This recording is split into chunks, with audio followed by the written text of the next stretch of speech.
نحمده ونصلي على رسوله الكريم أما بعد فأعوذ بالله من الشيطان الرجيم بسم الله الرحمن الرحيم رب اشرح لي صدري ويسر لي أمري واحلل عقدة من لساني يفقهوا قولي ربنا لا تؤاخذنا إن نسينا وأخطأنا. یہ تیسرا جز ہے جو سورتوں کا شروع ہو رہا ہے، سورہ کہف انبیاء، اور اس میں سزا جزا زیادہ تر زیر بحث آئے گی.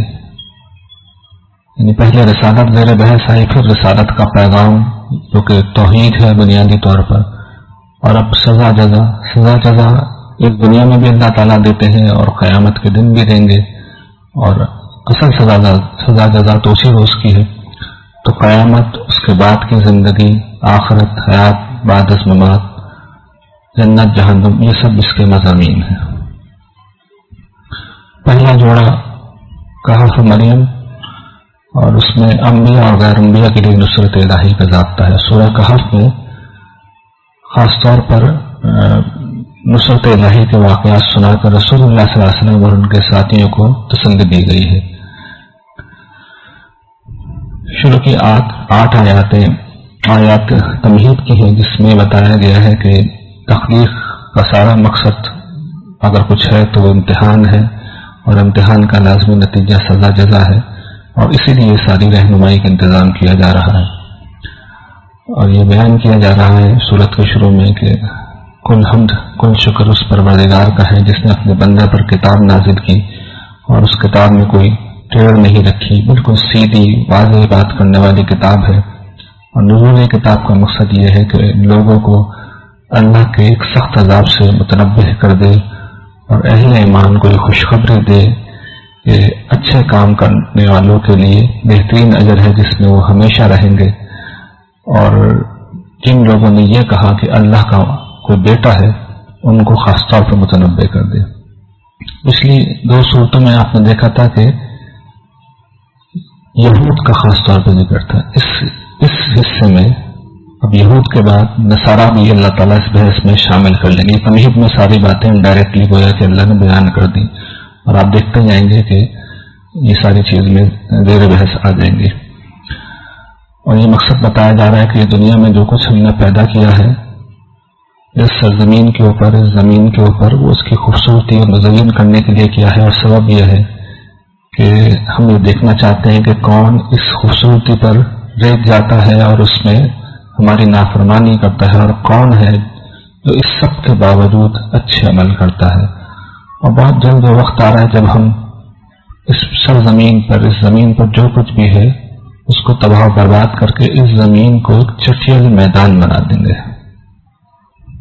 پھر ایک سوال ہے، پہلے بھی آپ کے سامنے بات آ چکی ہے، قصہ یوسف علیہ السلام میں کہ سوالات کر رہے تھے، تو یہ سوال اس دفعہ نصارہ نے قریش کو فیڈ کیا، یعنی سبھی فیڈ کر رہے تھے. تو یہ جو مسیحی روایت ہے اس کا ایک سوال تھا. اس سوال کا پس منظر میں تھوڑا تفصیل سے بتا دوں. حضرت عیسیٰ علیہ السلام کے بعد، حضرت عیسیٰ کے بعد یہودیوں نے آپ کے علم میں یہ بات کی، انہوں نے تو ان کا انکار کیا تھا، ان کو معاذ اللہ جادوگر قرار دیا تھا، لیکن ان کے چند پیروکار تھے حواری، وہ ان پہ ایمان لے آئے، اور پھر انہوں نے ان کی دعوت کو سنبھالا اور ان کی دعوت توحید کو دنیا میں پھیلانا شروع کیا. جب انہوں نے یہ کام شروع کیا تو روم کی سلطنت، جو رومی حکومت تھی، اس کی طرف سے انہیں سخت مزاحمت پیش آئی، اس لیے کہ رومی حکومت بت پرست تھی اور وہ اپنے زمانے کی بڑی سپر پاور تھی. لیکن عیسائی مبلغین جو تھے ابتدا میں وہ سب توحید پرستی تھے. کچھ اس میں گمراہیاں تھیں، لیکن ایک بڑا طبقہ تھا جو توحید پہ قائم تھا اور توحید کو پھیلا رہا تھا. وہ محنت کر رہے تھے، کام کر رہے تھے، تو رومی حکومت ان کو شدید مظالم کا نشانہ بنا رہی تھی، بدترین عذاب انہیں دیے جا رہے تھے. تو اس زمانے میں ایسرڈیسس کے زمانے میں کچھ نوجوان تھے، ان کی تعداد کے بارے میں خود چونکہ قرآن کریم نے کہا ہے کہ اس میں زیادہ مت پڑھو، تم 3 تھے، 5 تھے، 7 تھے، جتنے بھی وہ تھے، ان لوگوں نے مسیحی مبلغین کی دعوت سے متاثر ہو کر توحید کو قبول کر لیا. اب جو قیصر تھا وہ بہت ظلم کر رہا تھا، اس نے ان کو بلایا اور بلا کے پوچھا. انہوں نے اپنے رب واحد کے ایمان کا اظہار کر دیا. اس نے یہ کہہ کے انہیں مہلت دی کہ تم ابھی نوجوان بچے ہو، میں تمہیں 3 دن کی مہلت دیتا ہوں، تم اپنا فیصلہ بدل لو ورنہ تمہیں ہلاک کر دوں گا. انہوں نے مشورہ کیا کہ توحید کے بعد ہم کفر اختیار نہیں کریں گے، بہتر یہ کہ یہاں سے بھاگ جاتے ہیں کہیں. چنانچہ وہ ایک غار میں جا کے چھپ گئے، اور پھر قرآن کریم ہمیں بتاتا ہے کہ اللہ تعالیٰ نے انہیں وہاں پر تھپک تھپک کر سلا دیا. اور اس غار کے اندر وہ 2 صدیاں، جو تاریخی واقعات ہمیں تاریخ سے جو کچھ ہمیں انفارمیشن ملتی ہے اس سے معلوم ہوتا ہے کہ وہ 2 صدیاں وہاں پہ وہ سوتے رہے. اور پھر اس کے بعد وہ نیند سے بیدار ہوئے اور وہ یہ سمجھ رہے تھے کہ ہم تو شاید 1-8 دن ہی سوئے ہیں. تو انہوں نے اپنے سے ایک ساتھی کو کہا کہ بھئی یہ تم سکہ لے کے جاؤ اور احتیاط سے جاؤ، کسی کو خبر نہ ہو جائے کہ ہم لوگ یہاں ہیں. اس نوجوان نے جا کے کھانے کی تلاش میں وہ گئے تھے کھانا لینے کے لیے. جب کھانا لے کے سکہ دیا تو تاجر جو تھا، داندار جو تھا، اس نے تو اسے پکڑ لیا کہ بھئی یہ تو تم کو ہمارے ہاتھ کوئی دفینہ لگ گیا، خزانہ لگ گیا، اس لیے کہ پرانا سکہ تمہارے پاس کہاں سے آ گیا. وہ پریشان ہو گیا. اس نے کہا میرے پاس تو کوئی پرانا سکہ نہیں ہے، میں تو اپنا سکہ استعمال کر رہا ہوں. پھر تھوڑی سی بحث مباحثے کے بعد بات واضح ہو گئی کہ اصل میں وہ جسے 1 دن سمجھ رہے تھے اس پہ کم و بیش 2 صدیاں گزر گئی ہیں. سب لوگ جمع ہو گئے. اچھا، ان 2 صدیوں میں جو اصل انقلاب آیا تھا وہ یہ کہ مسیحی مبلغین کی دعوت پر رومی حکومت خود عیسائیت کو قبول کر چکی تھی. تو وہ جو پرسیکیوشن کی ایک فضا ہے وہ بالکل بدل گئی تھی. اب تو صاحبان اقتدار ہی عیسائی تھے، تو ان لوگوں کی حیثیت بڑے ولیوں کی سی ہو گئی. تو وہ لوگ فوراً واپس لوٹے اور وہاں جا کے لیٹے، اور پھر اس وقت اللہ تعالیٰ نے ان کی روحیں قبض کر لی. تو اس وقت جو ایک مسئلہ زیر بحث تھا وہاں پہ کہ آخرت ہوگی یا نہیں ہوگی، آخرت کیسے ہوگی، یہ اصل میں وہاں مسیحی حلقوں میں سوال زیر بحث آ گیا تھا. تو وہاں کا جو اس وقت کا حکمران تھا، تھیوڈوٹس اس کا نام آتا ہے، اس نے اللہ تعالیٰ سے بڑی دعا کی تھی، گڑایا تھا کہ پروردگار اس مسئلے کو حل کیجیے. تو اللہ تعالیٰ نے اس وقت یہ سب کچھ کر کے دکھایا کہ ان نوجوانوں کو جن کو سلا دیا گیا تھا ان کو دوبارہ اٹھا دیا، اور اس طرح سب پہ بات واضح ہو گئی کہ موت کے بعد دوبارہ زندگی ہے، اور اس کا ایک حصی ثبوت لوگوں کے سامنے آ گیا. تو یہ واقعہ ہے جسے اب قرآن نے یہاں پہ بیان کیا ہے.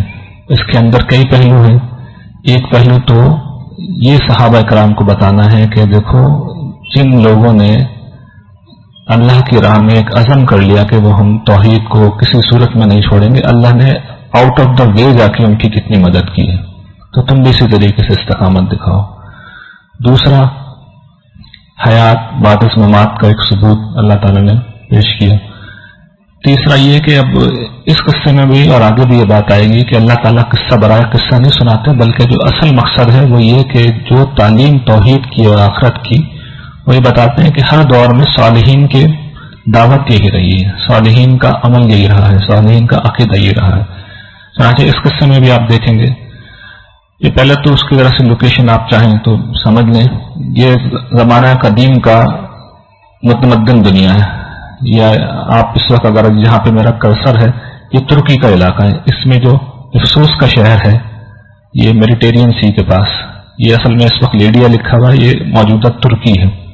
تو وہاں پہ یہ شہر تھا پرانے زمانے کا، یہاں پہ بت پرستی کا بہت بڑا اڈا تھا.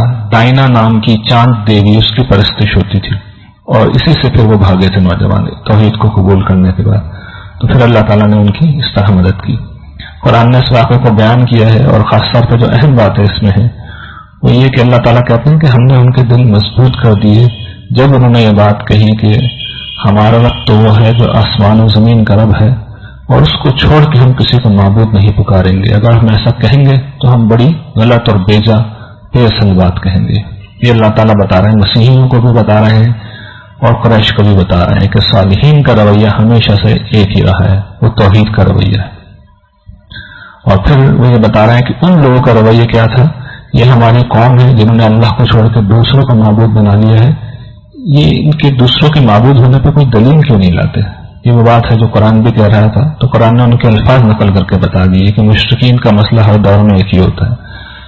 اور پھر جو ایک اور بات اللہ تعالیٰ نے واضح کی ہے کہ ہم نے اس طریقے سے ان کو دوبارہ زندہ کر کے اہل شہر کو ان کے حال پر اس لیے مطلع کیا تاکہ لوگ یہ جان لیں کہ اللہ کا وعدہ یعنی وعدہ آخرت بالکل سچا ہے، اور یہ کہ آخرت قیامت آئے گی اس کے آنے میں کوئی شک نہیں۔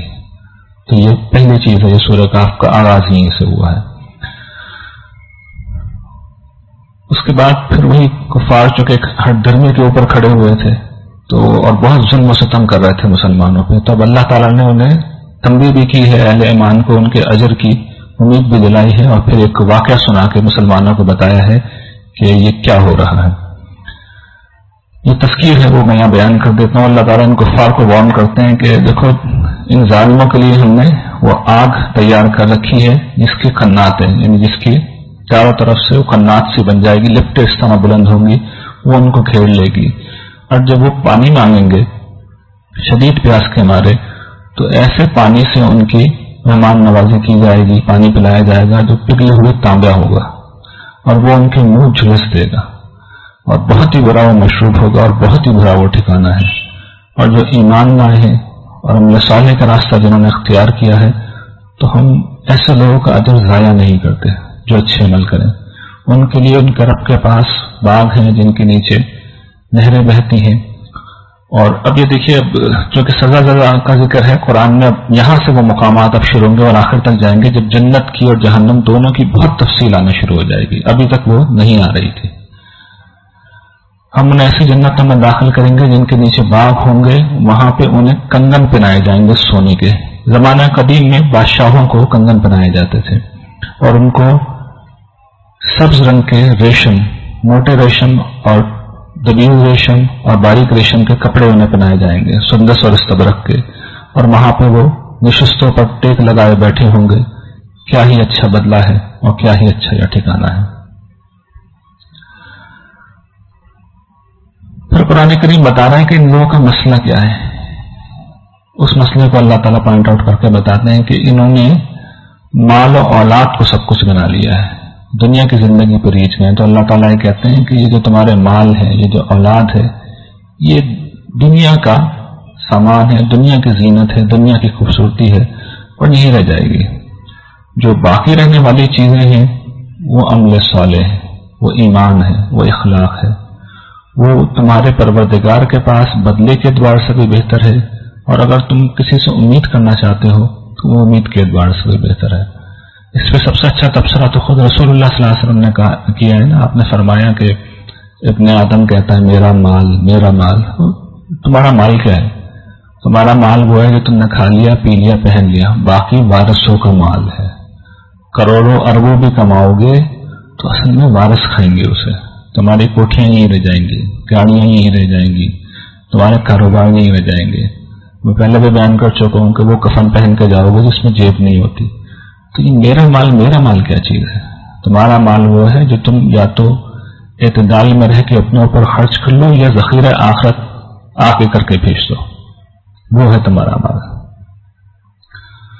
پھر قیامت کا دوبارہ تذکرہ کہ جب اللہ تعالیٰ کے حضور لوگ پیش ہوں گے تو نامہ اعمال رکھ دیا جائے گا، تو مجرم دیکھ کے اسے ڈریں گے اور کہیں گے کہ ہائے یہ کیسی کتاب ہے، اس نے ہمارا چھوٹا بڑا ایک گناہ بھی نہیں چھوڑا، سب اس میں نوٹ ہے۔ ایک ایک زبان، قرآن آگے بیان کرے گا، زبان سے ایک لفظ نہیں نکلتا، فرشتہ لکھ لیتا ہے۔ رائی کے دانے کے برابر عمل نہیں ہوتا، فرشتے لکھ لیتے ہیں، اور سب قیامت کے دن موجود ہوں گے، اور اللہ تعالیٰ کہتے ہیں تم بھول گئے، ہم نے سب یاد رکھا ہوا ہے۔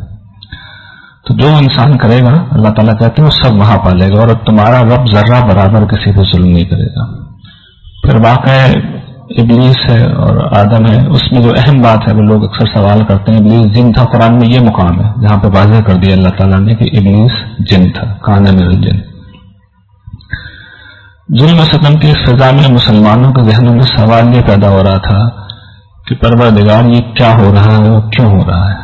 ہم ایمان لائے ہیں، تیرے راستے پہ چل رہے ہیں، اور اس کے جواب میں ہمارے ساتھ یہ ہو رہا ہے، برائی ہو رہی ہے، اور جو برے لوگ ہیں ان کے پاس بڑے مال ہیں، بڑے اسباب ہیں، سرداریاں ہیں۔